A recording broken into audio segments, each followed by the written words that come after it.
মৃত্যুদণ্ড মাথায় নিয়ে কাশিমপুর কারাগারের অন্ধকার সেলে একা কাঁদছেন মিন্নি। কেন তাকে দেখতে আসছে না পরিবারের কেউ? বাবার মুখেই শুনুন কারাগারের ভেতরে কেমন আছেন মিন্নি, আর কেনই বা তার পরিবার যেতে পারছে না তার কাছে। মনে আছে সেই মৃত্যুদণ্ড প্রাপ্ত আসামি মিন্নির কথা? কাশিমপুর মহিলা কারাগারে অন্ধকার সেলে দিন কাটছে তার। বুকের ওপর পাহাড় সমান কষ্ট নিয়ে মন খারাপ করে কাঁদছে মিন্নি দিনের পর দিন। কিন্তু কেন এমন হচ্ছে? কেনই বা বাবা নিজের মেয়েকে দেখতে যাচ্ছেন না? সেটাই জানার চেষ্টা করব আজকের আলোচনায়। মিন্নির বাবা মোজাম্মেল হোসেন জানিয়েছেন তিনি ও তার স্ত্রী দুজনেই বৃদ্ধ।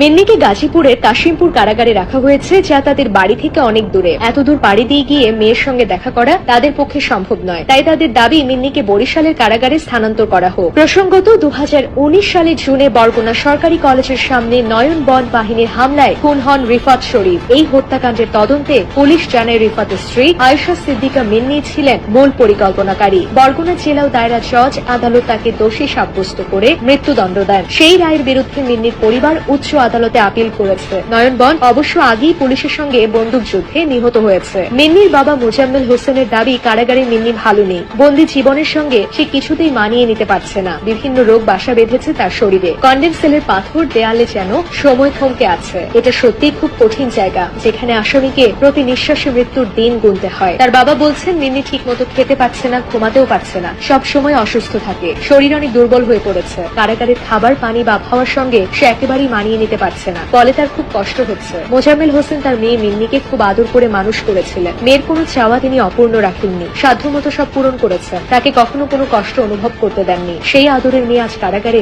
চরম কষ্টে আছে। মিন্নির বাবা আরো বলেন দীর্ঘদিন কারাগারে থাকার কারণে এখন মেয়েকে চিনতেই কষ্ট হয়। মিন্নি কোনোদিন এমন কষ্টের মুখে পড়েনি। তার খাওয়া পড়ার অভাব ছিল না। এখন মা বাবা, ভাই বোন, আত্মীয় স্বজন সবার থেকে দূরে কারাগারের ছোট্ট সেলে তাকে একা থাকতে হয়। তাই খুব কষ্টের মধ্যে দিন কাটছে তার। তবে কারাগার কর্তৃপক্ষ অবশ্য বলছে নিয়ম মেনেই মিন্নির সব ধরনের রোগের চিকিৎসা করানো হচ্ছে। কর্তৃপক্ষের দাবি বর্তমানে সে শারীরিকভাবে সুস্থ আছে। কারাগারের নিয়ম অনুযায়ী মৃত্যুদণ্ডপ্রাপ্ত আসামিদের সাধারণত কন্ডেন্স সেলে একাই রাখা হয়, কিন্তু কাশিমপুর মহিলা কারাগারে বন্দির সংখ্যা বেশি থাকায় একটি কন্ডেন্স সেলে 3 জনকে একসঙ্গে রাখা হচ্ছে। কারা সূত্রগুলো জানায় প্রতি সপ্তাহে পরিবারের সঙ্গে টেলিফোনে কথা বলার সুযোগ পান মিন্নি। মিন্নির বাবা জানালেন মিন্নি প্রতি সপ্তাহে টেলিফোনে পরিবারের সঙ্গে কথা বলে এবং এখনো নিজেকে সম্পূর্ণ নির্দোষ দাবি করে। তিনি বলেন রিফাত হত্যায় মিন্নি কোনোভাবেই দোষী নয়, কোনো পরিকল্পনার সঙ্গে সে জড়িত ছিল না। একটি কুচক্রী মহল মিন্নিকে এই মামলায় ফাঁসির দণ্ড পেতে বাধ্য করিয়েছে। মিন্নি নাকি তার বাবার কাছে বলেছেন আব্বু আমি দোষী নই, আমি সম্পূর্ণ নির্দোষ, উচ্চ আদালতে আমি বেকসুর খালাস পাবো, তুমি দেখে নিও।